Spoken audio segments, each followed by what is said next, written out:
Hello and welcome to City Breaks London, Episode 9, The Inns of Court.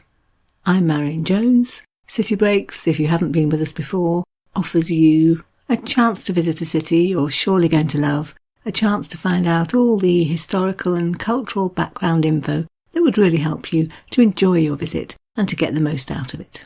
City Breaks London is our 8th series, so if you're interested in, let's say, Munich or St. Petersburg or Florence, then do have a look at our back catalogue and see what you can find.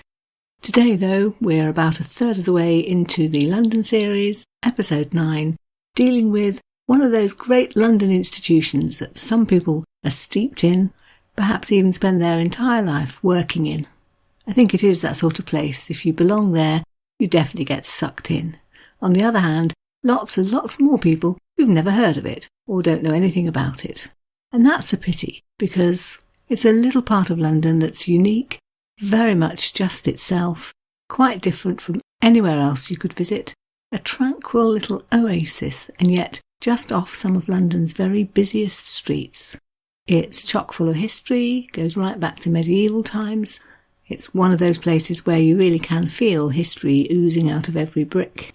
And if what you need is a little respite, a chance to be somewhere quiet, tranquil, idyllic, then I would respectfully suggest that a couple of hours wandering around the Inns of Court could be just what you need. If you were able to look behind the doors of many of the buildings there, I'm sure you'd find a world of bustle, because this is the centre of all things legal, the place where some of Britain's top barristers and legal eagles generally work.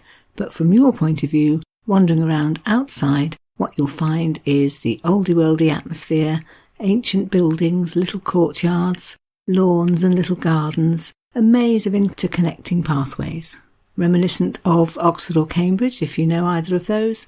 In fact, I think it's quite a well-worn path for some of our most gilded youth that they've perhaps been to public school, been through Oxford or Cambridge, and then they end up here, training for a lucrative career in the legal profession. The essayist and author Charles Lamb was born here in 1775, and he left us these couple of lines of reminiscence about what it was like.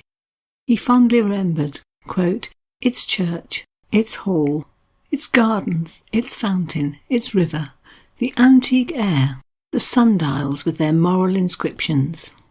So hopefully you're getting some idea, but I imagine if you're one of the people who hasn't been there, you don't feel very much wiser.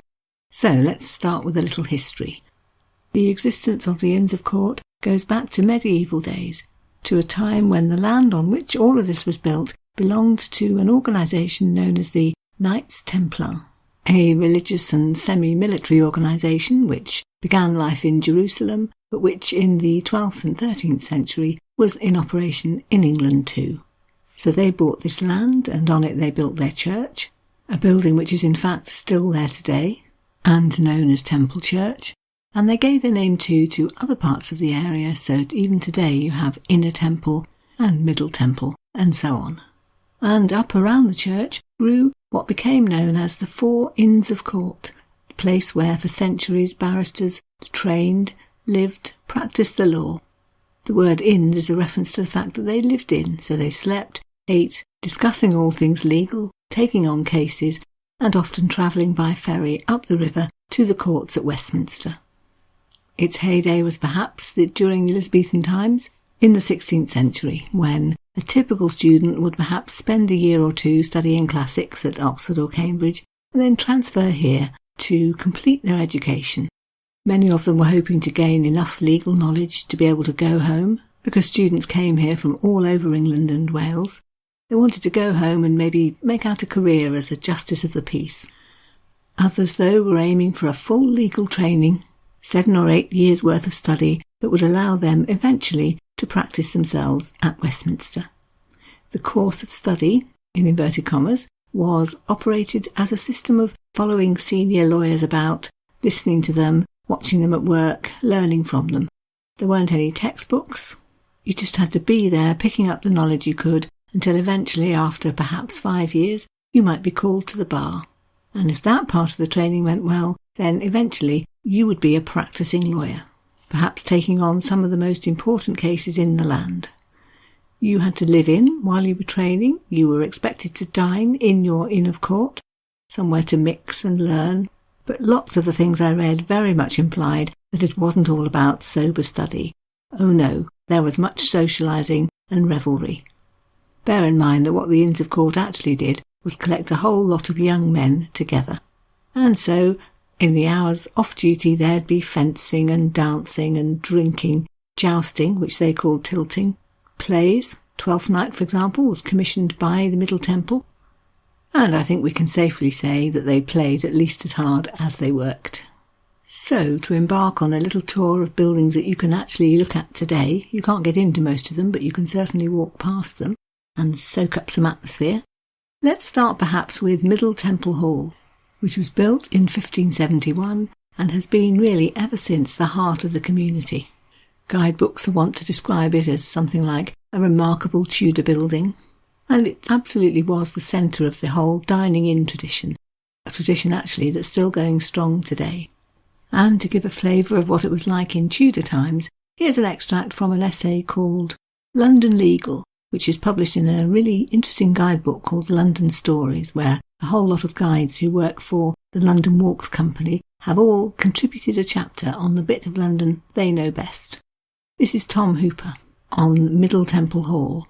Quote, "On entering through 17th century screen doors, the extraordinarily rare fine oak double hammer beam roof becomes fully visible. It gives an ambience, and it's really not difficult to imagine that Queen Elizabeth I was here in 1576, and that Shakespeare's Twelfth Night was premiered here in 1602. The story is told that the Virgin Queen banned the wearing of yellow stockings, which in turn gave rise to their inclusion in Twelfth Night. Actually, Middle Temple appears to have had a notably good relationship with the Queen, who gave them a tree as a gift. The tree was in Windsor Great Park, so it was cut down, floated along the Thames, brought to Middle Temple, and turned into the 29-foot table, still in use as the Benchers dining table at the West End. In fact, if you do manage to get inside on a tour, you'll notice that there is also a smaller table in Middle Temple Hall, but that is no less illustrious.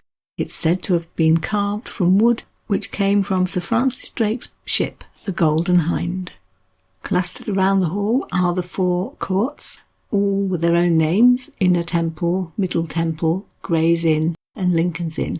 Each have their own character, and no history is more interesting than that of Middle Temple, a cluster of medieval buildings around Fountain Court, the alma mater of no lesser beings than Sir Walter Raleigh, William Thackeray and Charles Dickens. So many claims to fame, perhaps one of the greatest the fact that the very first performance of Shakespeare's Twelfth Night was held here. Appropriately, it was performed on the Feast of Candlemas in 1602, and 400 years later, 2002, a celebratory performance was put on in the very same hall, Eddie Redmayne making his professional debut, alongside Mark Rylance. Middle Temple Garden is also very famous, because it featured in that scene in Henry VI Part 1, where Shakespeare wrote about the origin of the term the Wars of the Roses. He showed the Duke of York and the Earl of Somerset picking roses, white for the Duke of York, of course, and red for the Earl of Somerset, who was a Lancastrian, and that was deemed to be how the power struggle began, which defined the Wars of the Roses. The smallest of the 4 inns is Gray's Inn. It too has a 17th century garden, known as the Walks, which is open to the public at certain parts of the day. And if you choose to visit, you can know that you are treading the same ground where famous Gray's Inn members such as Thomas Cromwell and Baroness Hale studied, as did Sir Francis Bacon. And the essay writer Charles Lamb summed up the idea that just walking there makes you think of all the famous people who've trodden that way before, when he wrote the following: "Gray's Inn gardens are altogether reverend and law-breathing. Bacon has left the impress of his foot upon their gravel walks." They have a Shakespeare connection too, because it's believed that the first performance ever given of the Comedy of Errors took place right here at Gray's Inn. Other famous people connected with Gray's Inn are Winston Churchill and Franklin D. Roosevelt, who it is said first met at a dinner right here in Gray's Inn Hall. One person who very much enjoyed the peaceful atmosphere of Gray's Inn was Nathaniel Hawthorne, visiting in 1870 and writing about how strange it was to leave the very busy London street of Holborn and immediately find yourself in such tranquil surroundings. This is what he wrote. I went astray in Holborn through an arched entrance over which was Staple Inn, but in a court opening inwards from this was a surrounding seclusion of quiet dwelling houses with beautiful green shrubbery and grass plots in the court, and a great many sunflowers in full bloom. There was not a quieter spot in England than this. In all the hundreds of years since London was built, it has not been able to sweep its roaring tide over that little island of quiet. And even though that was written 150 years ago, I think you will find the atmosphere is still really quite similar. So quiet is it that we need the history books to remind us of the raucous goings-on that have happened there so many times. In her book on Elizabethan London, the author Lisa Pickard gives us a good example. She writes of one pious Lady Bacon whose son was going to join Gray's Inn, and who wrote to him, as mothers with student sons do, to express her hope that he was going to behave himself. I trust that they will not mum nor mask nor sinfully revel at Gray's Inn, she said. And as the author Lisa Pickard puts it rather nicely, quote, the poor lady's trust was misplaced. Mummers and masks and sinful revels were just what Gray's Inn was good at. And then she tells us about some evidence she's found of a particularly revelsome evening, which a contemporary described as a discordant tumult. There was drinking and shouting out and dancing and revelling with gentlewomen, no less. And all of this followed by a performance of the Comedy of Errors. She gives us some more evidence culminating in a quotation from the accounts for the year 1570, in which was written, quote, to the carpenter for mending forms and tables in the hall after the great show, and new footing most of the trestles, 10 shillings. And then there's Lincoln's Inn. I do like the description of their emblem, actually. The language used really gives a sense of that other world that most of us can't really imagine ever belonging to. So their emblem, we are told on their website, is, wait for it, azure mill rinds with a purple rampant lion on a canton. I challenge you to draw that. But you do have to admit that many of the country's most illustrious people have passed through the doors of Lincoln's Inn.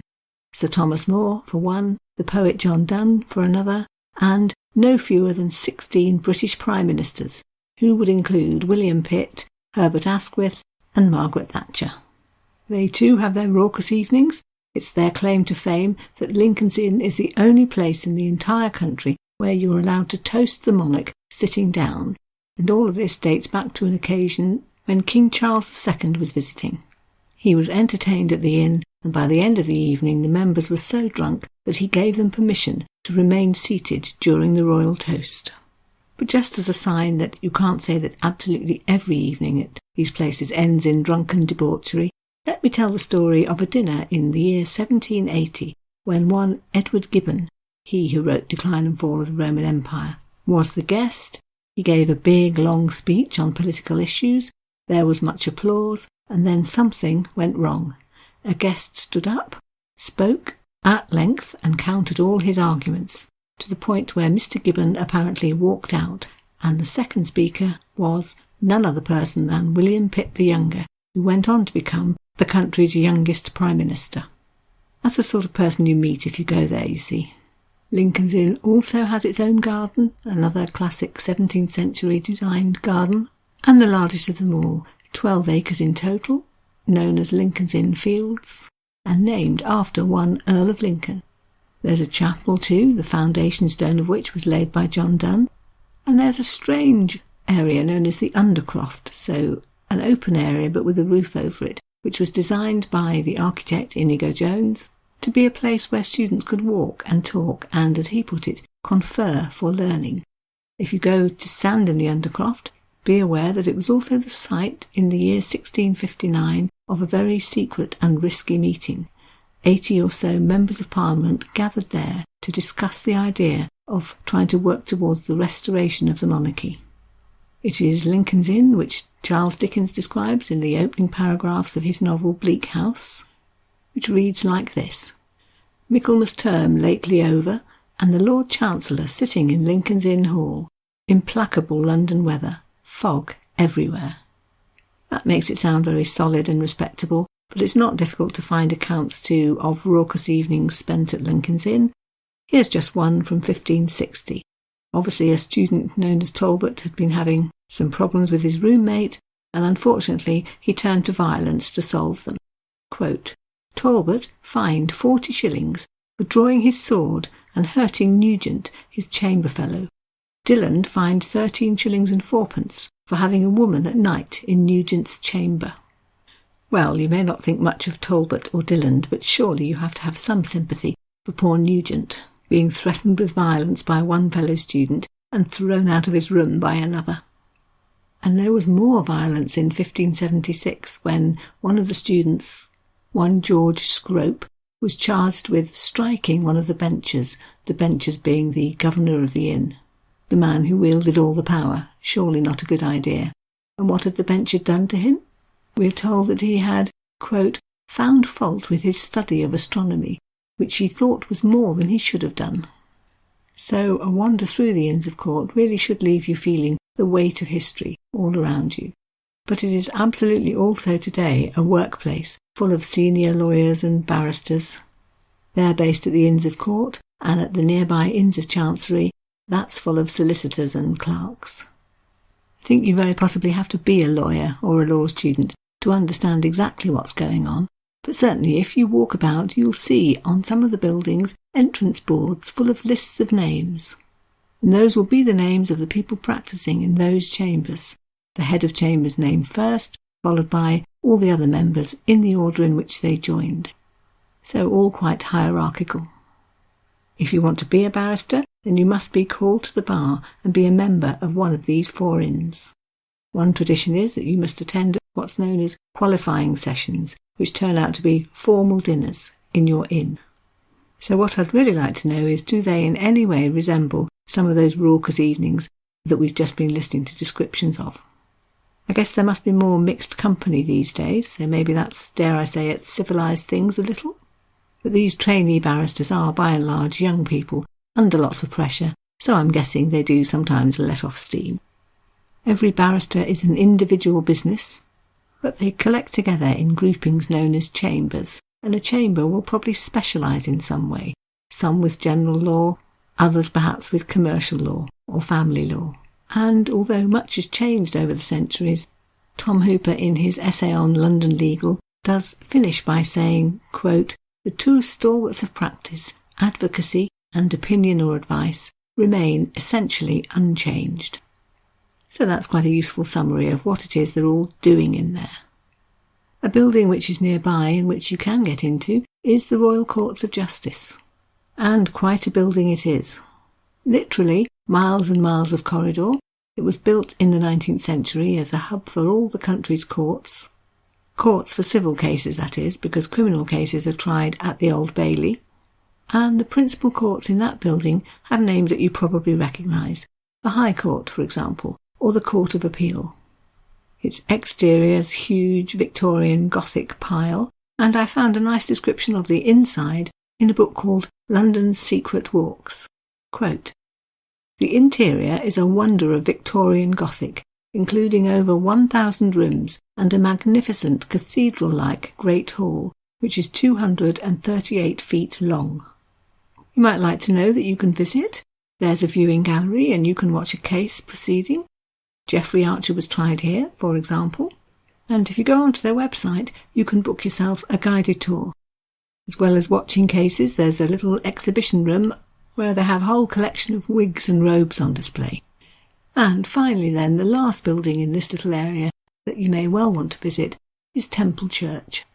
It was consecrated in 1185. Henry II himself attended, as did the Patriarch of Jerusalem, one Heraclius.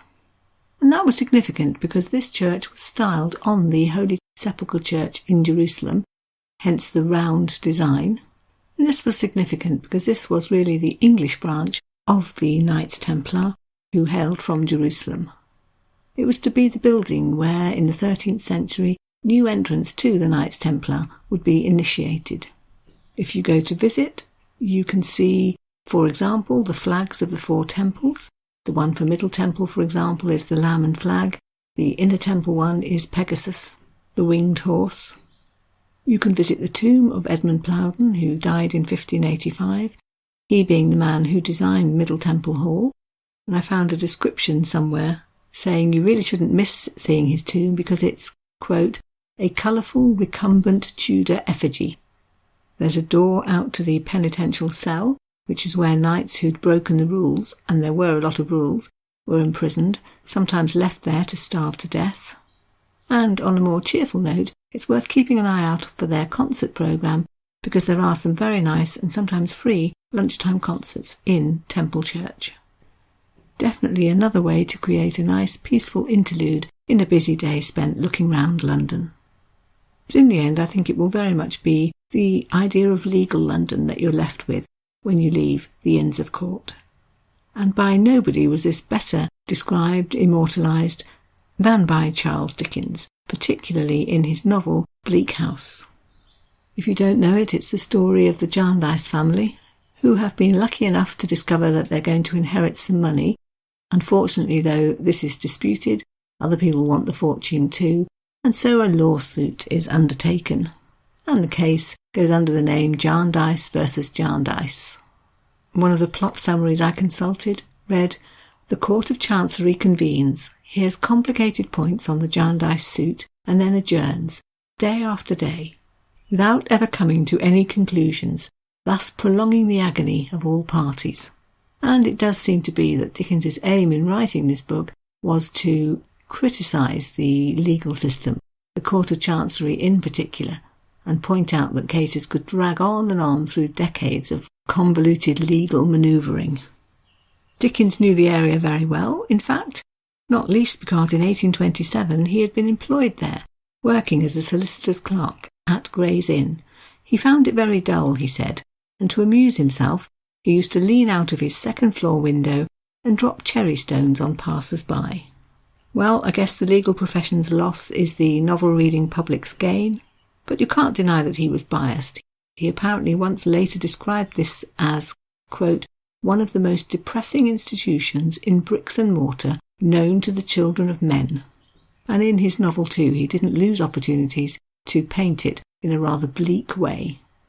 So here's a quotation from the beginning of Bleak House, in which he just describes the setting, in terms which certainly don't leave you with any desire to go and visit. The raw afternoon is rawest, and the dense fog is densest, and the muddy streets are muddiest near that leaden-headed old obstruction, appropriate ornament for the threshold of a leaden-headed old corporation, Temple Bar. And hard by Temple Bar, in Lincoln's Inn Hall, at the very heart of the fog, sits the Lord High Chancellor in his High Court of Chancery. Throughout the novel we have the picture of lawyers arguing with each other, but really just prolonging things so they can run up some nice big fat bills, unaware of, perhaps more precisely, uncaring about, the fate of the little people who are paying their fees, using up all their money to make them a nice fat living, and really would rather like a decision. Charles Dickens puts it better, of course, so let me quote from him again. This is from Bleak House too. Quote, "The one great principle of the English law is to make business for itself. There is no other principle distinctly, certainly, and consistently maintained through all its narrow turnings. Viewed by this light, it becomes a coherent scheme, and not the monstrous maze the laity are apt to think it. Let them but once clearly perceive that its grand principle is to make business for itself at their expense, and surely they will cease to grumble." I wonder what the silver-tongued lawyers have to say in their defence. I think it would be too cynical to end there. Much nicer to end with the description of what I'm really trying to get across today, which is the idea that this is just a little island of quiet and tranquillity, right in the middle of the bustling hub which is London. If you allow yourself a few days to visit London, I would definitely set aside a morning or an afternoon, preferably in nice weather, to go and enjoy. Let me leave the last word on this to Nathaniel Hawthorne, writing in 1870, but describing an atmosphere which I really don't think is all that different today. What struck him most of all was the contrast between the bustle just a few streets away and the absolute quiet here in the Inns of Court. Quote, Gray's Inn is a great quiet domain, quadrangle beyond quadrangle, close beside Holborn, and a large space of greensward enclosed within it. It is very strange to find so much of ancient quietude right in the monster city's very jaws. Nothing else in London is so like the effect of a spell as to pass under one of these archways and find yourself transported from the jumble, rush, tumult, uproar, as of an age of weekdays condensed into the present hour, into what seems an eternal Sabbath. So really, what's not to recommend? Peace, quiet, history, gorgeous surroundings, pretty gardens. Try not to miss it.